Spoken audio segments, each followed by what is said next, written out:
Welcome to the Deep Dive. Today we're looking at a case out of Malaysia from 2008, the Kulai School murder. It's a really tragic story that, well, years later, it actually blew up into this huge national debate about the law. It really did. We looked at the sources, and it's heartbreaking, of course. A young woman's life cut short, but it also, highlights this real tension between what society sees as justice, especially for horrific crimes, and how laws around things like human rights evolve. Okay, so the victim was Lai Ying Xin, or Ying Xing. This happened in Kulai, Johor. She was a high school student born back in 1992. Yeah, from a middle-class background, and by all accounts, just a stellar student, really popular, ambitious. The sources call her the school beauty, apparently. Academically strong, too. Oh, absolutely. Top of her class, apparently got grade 4, which is excellent in like 7 out of 8 subjects. She had plans, loved English, dreamed about studying overseas, maybe Taiwan. And eventually wanted to be a flight attendant, right? See the world. Exactly. And she wasn't just dreaming, she was working for it. Had a part-time job at a clothing store, saving up money for her studies. Very driven. And that consistency, that reliability, it's key, isn't it? Because it explains why her family panicked so quickly. Right. So the night it happened, September 11th, 2008, Ying Xing leaves her job. It's somewhere between 9:30 a and 10:00 p.m. And she just never comes home. Never arrives. And her dad, knowing her routine, knowing she'd always call if she was going to be late, he reported her missing that very night. The dread must have set in immediately. Then the next morning, things get even worse. A phone call. Yeah, 6:20 a.m., September 12th, an unknown caller contacts the mother, says Ying Xing's been abducted. And they demand money. 60,000 ringgit, a huge amount. The family, understandably frantic, they begged, let us hear her voice, just prove she's okay. And the kidnappers hung up, just like that. No proof, nothing. Utterly callous. So the family scrambles, tries to get the money together. Right. They couldn't get the full 60,000, but they managed to pull together 33,000 ringgit, borrowing from people, getting everything they could. They follow the instructions for the drop-off. The father did. Middle of the night, 3:00 a.m. on September 13th, he goes to the spot, leaves the money as told. And they took it. They took the partial payment. Okay. But Ying Xing, she wasn't released. Oh, God. So the police are involved by now, obviously. What happens with the investigation? Well, they started tracing calls, looking at vehicle movements, and pretty quickly, by September 15th, they get a lead. They arrest 7 young men. 7? Initially, yes. But they quickly narrowed it down to 4 main suspects who were eventually charged. And who were they? Wang Sunheng, Liang Sun Long, another named Wang Kao, though he was acquitted later, and the oldest, Take Him Hong, he was 22, seemed to be the ringleader. And the others? Teenagers, 16, 17 years old, still in high school themselves, which is just deeply disturbing. So they have these 4 suspects. What comes next? Well, here's where the whole kidnapping narrative just falls apart completely. On September 17th, just 2 days after the main arrests, 2 of the suspects confess. Confess to what? They confess that Ying Xing, she's already dead. Oh no, before the ransom call? Yes. They admitted it, and then they led the police to where they'd left her body. Where was that? A patch of woods not far from where they lived, but the scene was horrific. The body was badly burned, partially decomposed.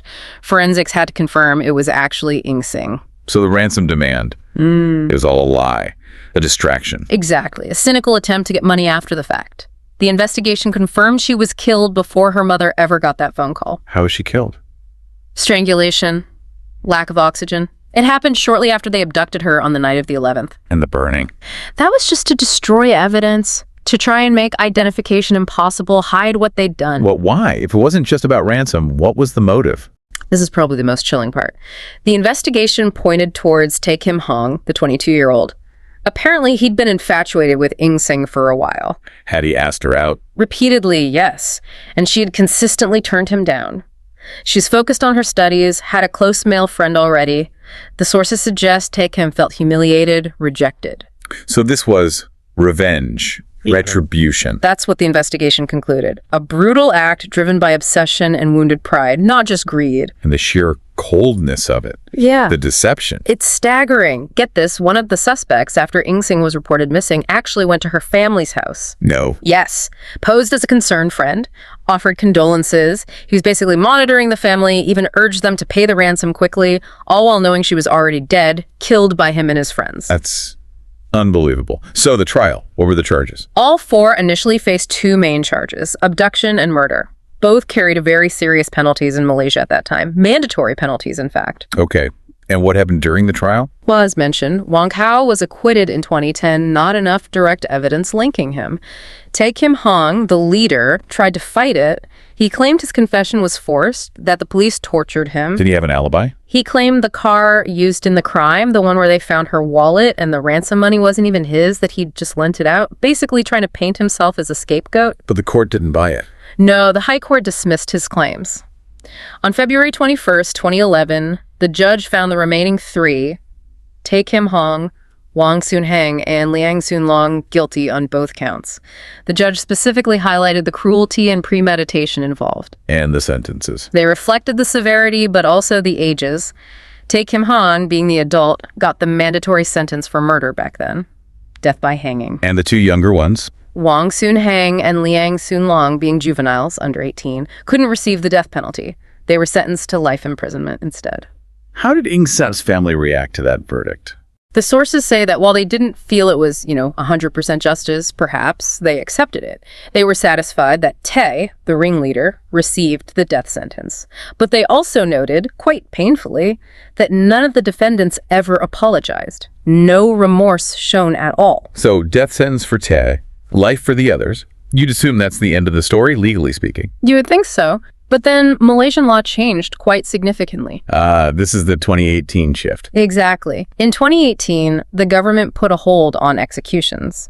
They started the process of moving away from the mandatory death penalty for certain crimes, including murder. Okay, explain that mandatory. What does that mean practically? It meant that previously, if you were found guilty of murder, the judge had no choice. The only sentence allowed by law was death. They couldn't consider mitigating factors, couldn't impose a prison sentence instead. It was automatic. Yeah, the change. The change gave judges discretion. So for those crimes that used to have a mandatory death sentence, judges could now choose between death or alternative punishments, like a long prison term, maybe caning.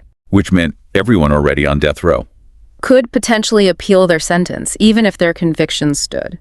About 1,300 inmates, including Tae Kim Hong, he'd been on death row for years, waiting. So he filed an appeal. He did. On May 16, 2024, he applied to have his death sentence reviewed under the new law, asking for it to be commuted to imprisonment, specifically 30 to 40 years plus caning. What was the basis for his appeal? What was the argument? It was quite a specific legal argument, actually. His defense team argued that because Ying Xing was killed quickly by strangulation, the later act of burning her body shouldn't be seen as torture inflicted on a living person. Okay, so they're saying the burning was just concealment of evidence. Precisely. Trying to separate the act of killing from the horrific act of burning, arguing the burning wasn't part of the murder itself in a way that demonstrated extreme cruelty during the killing, they framed it as something done after death to cover tracks. And they also brought up his age.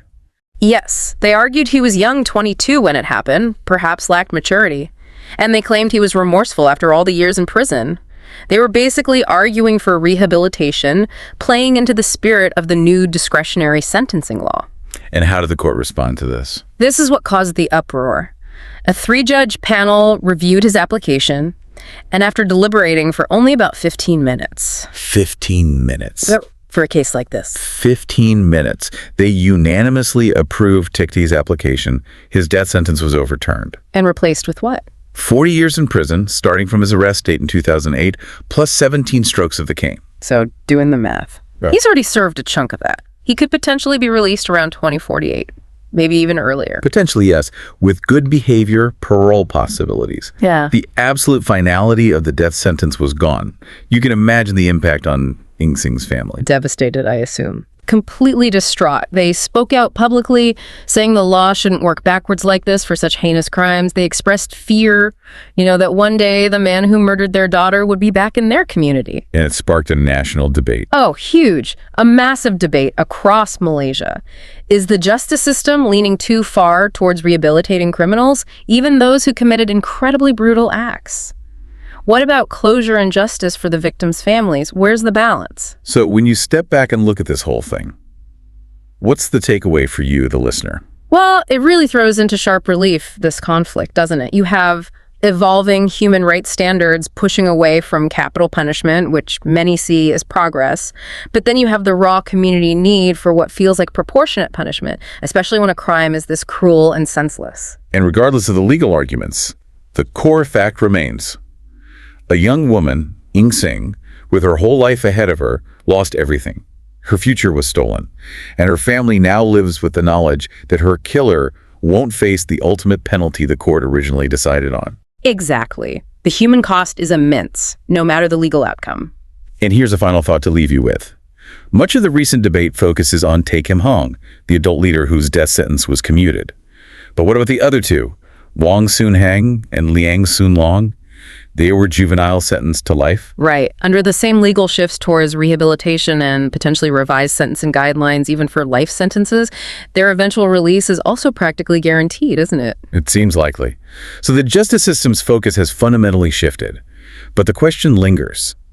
What does society gain and what does it potentially lose when offenders in cases this severe are all eventually returned to the community?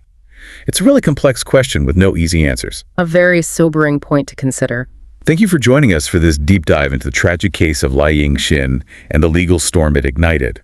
We hope this gave you a clearer picture of the events and the ongoing debate.